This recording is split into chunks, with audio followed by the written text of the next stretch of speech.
Digital अड्डा YouTube channel में आपका स्वागत है। तो दोस्तों आज की वीडियो में हम जानेंगे कि ईपीएफओ में मेंबर पासबुक कैसे चेक करें। दोस्तों मेंबर पासबुक से हम अपना EPFO balance and profile and किसी अदर तरह की जानकारी चेक कर सकते हैं। तो दोस्तों सबसे पहले हम एम्प्लॉय प्रोविडेंट फंड ऑर्गेनाइजेशन की वेबसाइट पे आ जाएंगे। यहाँ पे राइट साइड में E KYC member, ECR return payment, then E passbook पे हम क्लिक करेंगे। ई पासबुक पे क्लिक करेंगे, मेंबर पासबुक का ऑप्शन शो हो जाएगा। यहाँ पे EPF passbook and claim status check करने के लिए आ रहा है। तो यहाँ पे सबसे पहले हम दोस्तों अपना यूएन नंबर फिल कर लेंगे।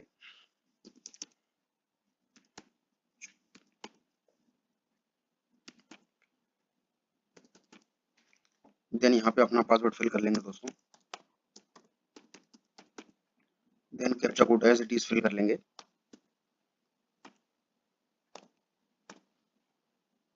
देन साइन इन पे क्लिक करेंगे।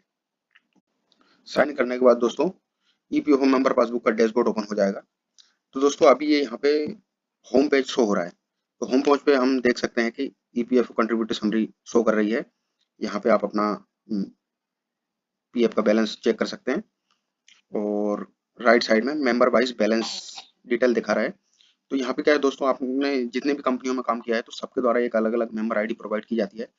तो जितनी भी कंपनियों में आपने काम किया है तो वो मेंबर आईडी यहाँ पे शो कर रही है। तो मेंबर आईडी वाइज बैलेंस भी आप यहाँ पे चेक कर सकते हैं, टोटल बैलेंस चेक कर सकते हैं। देन स्क्रॉल करके नीचे आएंगे दोस्तों, यहाँ पे लेफ्ट साइड में करंट इस्टेब्लिशमेंट डिटेल की इंफॉर्मेशन प्रोवाइड की जा रही है। यहाँ पे आप देख सकते हैं इस्टेब्लिशमेंट का नेम, इस्टेब्लिशमेंट की ID, member ID, date of joining and experience, आपको इस कंपनी में टोटल कितना वर्क एक्सपीरियंस हो रहा है। तो ये सब शो कर रहा है। नीचे साइड देखेंगे दोस्तों, यहाँ पे व्यू पास्ट सर्विस हिस्ट्री करके ऑप्शन आ रहा है। तो यहाँ पे हम क्लिक करेंगे तो जो भी पास्ट में आपने कंपनियों में काम किया है वो सर्विस लिस्ट यहाँ पे ओपन हो जाएगी। तो चलिए देख देख लेते हैं कितनी कंपनियों में हमने पहले काम किया है। तो दोस्तों यहाँ पे आप देखिए सर्विस ओवरव्यू दे रहा है, total experience, date of joining, total NCP days. NCP days मतलब आपने टोटल कितने दिन कंपनी में काम नहीं किया है। यहाँ पे member ID wise service length दिखा रहा है, जैसे पहली कंपनी आ रही है, सेकंड कंपनी आ रही है, थर्ड कंपनी आ रही है। इसके बाद में सर्विस हिस्ट्री। तो दोस्तों आप देख सकते हैं मेंबर ने यहाँ पे कुल 3 कंपनियों में काम किया है। तो जो सबसे पहले कंपनी में काम किया हुआ वो सबसे नीचे शो हो रही है, उसके बाद में जिसमें काम किया है सेकंड नंबर पे शो हो रही है, और उसके ऊपर जो किया है उस पे थर्ड नंबर पे शो हो रही है जो प्रेजेंट कंपनी है। तो दोस्तों आप यहाँ पे देख सकते हैं कंपनी वाइज, यहाँ पे establishment detail, member detail, total NCP, date of joining, date of exit, total work and service experience, सभी में आप देख सकते हैं कि कौन सी कंपनी में व्यक्ति ने, एम्प्लॉय ने कितने दिन कंपनी में काम किया है। इसके बाद दोस्तों हम यहाँ पे प्रोफाइल में आ जाएंगे। सेकंड नंबर पे ऑप्शन हो रहा है प्रोफाइल। तो दोस्तों तो प्रोफाइल डैशबोर्ड ओपन हुआ है दोस्तों। लेफ्ट साइड में देखिए यहाँ पे एम्प्लॉय का name, UN number and registered mobile number show कर रहा है। देन यहाँ पे बेसिक डिटेल आ रहा है दोस्तों। यहाँ पे आप देख सकते हैं कि full name, date of birth, employee का डेट ऑफ बर्थ क्या है, जेंडर मेल है फीमेल है, फादर हस्बैंड नेम यहाँ पे शो कर रहा है, और फादर हस्बैंड से आपका क्या रिलेशन है वो शो कर रहा है। यहाँ पे दे रहा है फिजिकली हैंडीकैप्ड, तो यहाँ पे फिजिकली हैंडीकैप्ड नहीं है, तो यहाँ पे नो का निशान आ रहा है। इंटरनेशनल वर्कर, क्या आप इंटरनेशनल वर्कर हैं, तो यहाँ पे नो का ऑप्शन शो कर रहा है। इसके बाद नीचे आप देखेंगे दोस्तों तो केवाईसी डिटेल्स शो कर रहा है। केवाईसी डिटेल्स मतलब आपका आधार नंबर, इसमें आधार केवाईसी यस है तो आधार नंबर शो कर रहा है। पेन केवाईसी भी यस है तो यहाँ पे पेन नंबर शो कर रहा है। देन इसके नीचे है बैंक अकाउंट नंबर। तो दोस्तों आपने अपना केवाईसी के टाइम पे जो भी बैंक डिटेल इसमें ऐड किया हुआ है तो वो यहाँ पे शो कर रहा है। इसके बाद बैंक का आईएफएससी कोड कर रहा है। अगर आप माने कि करंट में अगर आप अपना पीएफ अमाउंट से विड्रॉल करना चाहें तो जो ये नंबर रजिस्टर्ड इसमें दिखा रहा है इसी बैंक अकाउंट में आपका पीएफ अमाउंट सेटल होगा। इसके बाद दोस्तों सबसे महत्वपूर्ण थिंग जो है इसमें, ये तीसरा ऑप्शन है पासबुक। तो दोस्तों पासबुक हम चेक कर लेते हैं।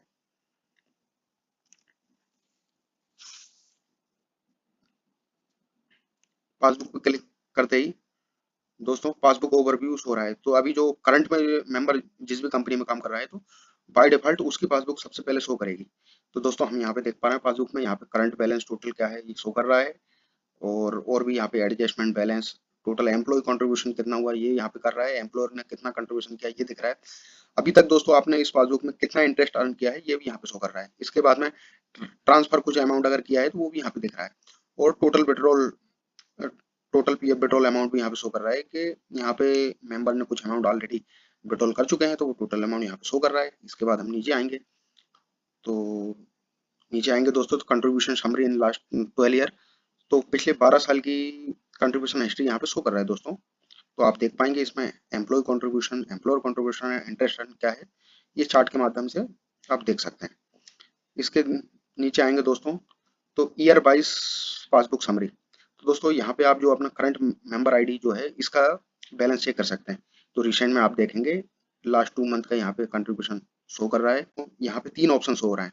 पहला ऑप्शन है एम्प्लॉय शेयर, दूसरा ऑप्शन है एम्प्लॉयर शेयर, और तीसरा है पेंशन शेयर। तो दोस्तों सबसे पहले हम ये जान लेते हैं कि जब कोई एम्प्लॉय किसी कंपनी में काम करता है तो उसके वेजेस से 12% कंपनी द्वारा डिडक्ट कर लिया जाता है और वो ईपीएफओ अमाउंट में जमा किया जाता है। तो दोस्तों 12% के साथ साथ में 12% कंपनी भी अपना हिस्सा इसमें जमा करती है। तो जो एम्प्लॉय का 12% डिडक्ट किया जाता है वो एम्प्लॉय शेयर में 12% एज इट इज जमा किया जाता है। बट जो एम्प्लॉयर शेयर का जो कंट्रीब्यूशन है उसको 2 पार्ट में जमा किया जाता है दोस्तों। तो पहला जो कंट्रीब्यूशन है इसको हम बोलते हैं एम्प्लॉयर शेयर। तो एम्प्लॉयर शेयर में क्या रहता है, जो 12% रहता है एम्प्लॉयर का, उसमें से 3.67% जो रहता है वो पीएफ अमाउंट में जमा किया जाता है कंपनी द्वारा, और बाकी जो 8.33% है वो पेंशन शेयर में कंट्रीब्यूट किया जाता है।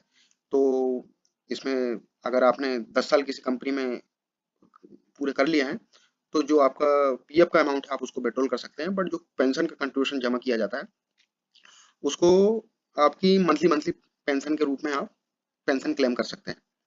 तो दोस्तों यहाँ पे 2 ऑप्शन दे रहा है, व्यू टैक्सेबल डाटा भी आप यहाँ से चेक कर सकते हैं, डाउनलोड एज पीडीएफ। तो यहाँ पे आप अगर आप अपना मेंबर पासबुक का बैलेंस पीडीएफ में डाउनलोड करना चाह रहे हैं तो आप पीडीएफ में यहाँ से क्लिक करके डाउनलोड कर सकते हैं। तो आइए दोस्तों हम डाउनलोड करके देख लेते हैं। डाउनलोड किया है दोस्तों, तो ये डाउनलोड फाइल यहाँ पे शो हो रही है। तो दोस्तों आप देख पा रहे हैं यहाँ पे मेंबर पासबुक डाउनलोड हो चुकी है। तो दोस्तों हम ये देख लेते हैं। यहाँ पे सबसे पहले इस्टेब्लिशमेंट आईडी और इस्टेब्लिशमेंट का नेम यहाँ पे शो कर रहा है। देन उसके बाद मेंबर आईडी एंड मेंबर का नेम यहाँ पे शो कर रहा है। मेंबर का डेट ऑफ बर्थ यहाँ पे शो कर रहा है और उसका यूनिवर्सल यूएन नंबर यहाँ पे शो कर रहा है। तो दोस्तों आप यहाँ पे देख सकते हैं ईयर वाइज, तो यहाँ पे फाइनेंशियल ईयर जो करंट जो फाइनेंशियल ईयर चल रहा है उसका पेंशन और पीएफ बैलेंस यहाँ पे शो कर रहा है दोस्तों। तो आप चेक कर सकते हैं दोस्तों लेटेस्ट मंथ का कंट्रीब्यूशन क्या वेजेस है और कितना कंट्रीब्यूशन एम्प्लॉय का और एम्प्लॉयर दोनों का जमा किया है, साथ ही पेंशन का अमाउंट क्या किया है जमा किया है, ये शो कर रहा है और नीचे आप ये देख सकते हैं। तो दोस्तों मेंबर पासबुक को हमने चेक कर लिया है। अब चलते हैं अपन मेंबर पासबुक में सबसे टॉप एरिया में चलते हैं दोस्तों। तो यहाँ पे मेंबर ऑप्शन शो हो रहा है सिलेक्ट मेंबर आईडी। तो दोस्तों अभी तक जो हम डाटा चेक कर रहे थे वो करंट जो मेंबर पासबुक है उसका चेक कर रहे थे, तो हम यहाँ पे सिलेक्ट करके देख लेते हैं। तो दोस्तों यहाँ पे 2 कंपनियों में और भी एम्प्लॉय ने पास्ट टाइम में काम किया है, तो यहाँ पे देख लेते हैं। सेकंड कंपनी का 00 आ रहा है। इसका मतलब यह है कि दोस्तों या तो एम्प्लॉय ने अपना पास्ट वाला कंट्रीब्यूशन पूरा विड्रॉल कर लिया है या फिर करंट कंपनी में ट्रांसफर कर लिया है। तो इसका ट्रांसफर किया या विड्रॉल किया इसको आगे वीडियो में देखते हैं दोस्तों। इसके बाद तीसरी कंपनी में भी एक बार चेक कर लेते हैं दोस्तों कुछ बैलेंस है या नहीं है। तो दोस्तों जैसा कि हम चेक कर पा रहे हैं जो सबसे लास्ट वाली कंपनी है यहाँ से भी एम्प्लॉय ने अपना ईपीएफ विड्रॉल या तो ट्रांसफर कर लिया है या फिर विड्रॉल कर लिया है। तो चलो दोस्तों आगे बढ़ते हैं वीडियो में। तो यहाँ पे आप चेक कर पा रहे हैं हम फोर्थ जो ऑप्शन है क्लेम, क्लेम पे क्लिक करेंगे। क्लेम में क्या रहता है दोस्तों, आपने अपने ईपीओ से संबंधित जितने भी फॉर्म ट्रांजेक्शन किए हैं या तो आपने अमाउंट पार्ट में विड्रॉल किया है या फुल सेटलमेंट किया हुआ है या ट्रांसफर किया है, तो वो फॉर्म क्लेम में आपका स्टेटस शो करता है। दोस्तों यहाँ पे हम देख रहे हैं claim summary, total 5 claim form employee ने अब तक कर चुके हैं अप्रूव सेटलमेंट, 5 फॉर्म इनके अप्रूव और सेटल्ड हुए हैं दोस्तों। तो यहाँ पे अपना अमाउंट भी शो कर रहा है, रिजेक्ट क्लेम 0 है, पेंडिंग और इन प्रोसेस क्लेम भी यहाँ पे 0 शो कर रहा है। क्लेम डिटेल में सबसे फर्स्ट ऑप्शन जो शो कर रहा है वो पेंडिंग क्लेम शो कर रहा है, तो पेंडिंग क्लेम यहाँ पे 0 शो दिखा रहा है। और अब यहाँ पे सेटल क्लेम में देख लेते हैं दोस्तों। सेटल क्लेम में यहाँ पे 5 ट्रांजेक्शन ने किए हैं और 5 सेटल कर रहे हैं। तो देख लेते हैं दोस्तों यहाँ पे serial number, claim track ID, date of receipt, member ID, form type, claim description, amount और अप्रूव डेट, सभी चीज शो कर रहा है दोस्तों। तो यहाँ पे देख लेते हैं हम। ये पहला जो ट्रांजेक्शन है, एम्प्लॉय ने अपना कुछ होम का रेनोवेशन करने या कुछ कंस्ट्रक्शन काम से संबंधित में कुछ अमाउंट विड्रॉल किया है। इसके बाद में इलनेस के लिए कुछ अमाउंट विड्रॉल किया है। और यहाँ पे दोस्तों हम देख पा रहे हैं कि इन्होंने सबसे लास्ट में जो कंपनी थी उसका फुल सेटलमेंट किया है। तो फॉर्म 19 एंड फॉर्म 10 से यहाँ पे शो कर रहा है। और सेकंड कंपनी का जो अमाउंट है उन्होंने करंट कंपनी में ट्रांसफर किया हुआ है। तो दोस्तों आगे चलते हैं रिजेक्ट क्लेम में। यहाँ पे रिजेक्ट क्लेम में 0 दिखा रहा है, मतलब एम्प्लॉय का कोई भी क्लेम अभी तक रिजेक्ट नहीं हुआ। आगे चलते हैं दोस्तों, यहाँ पे ऑप्शन शो कर रहा है कैलकुलेटर। तो दोस्तों कैलकुलेटर पर जब हम क्लिक करेंगे तो यहाँ पे हम अपना EPF calculator, EDI calculator, pension calculator तीनों यहाँ पे चेक कर सकते हैं। तो दोस्तों आज की वीडियो में बस इतना ही। अगर आपको वीडियो अच्छा लगा हो तो वीडियो को लाइक करिए, चैनल को सब्सक्राइब करिए, बेल आइकन प्रेस करिए ताकि आने वाली वीडियो की डिटेल आपको मिल जाए। धन्यवाद।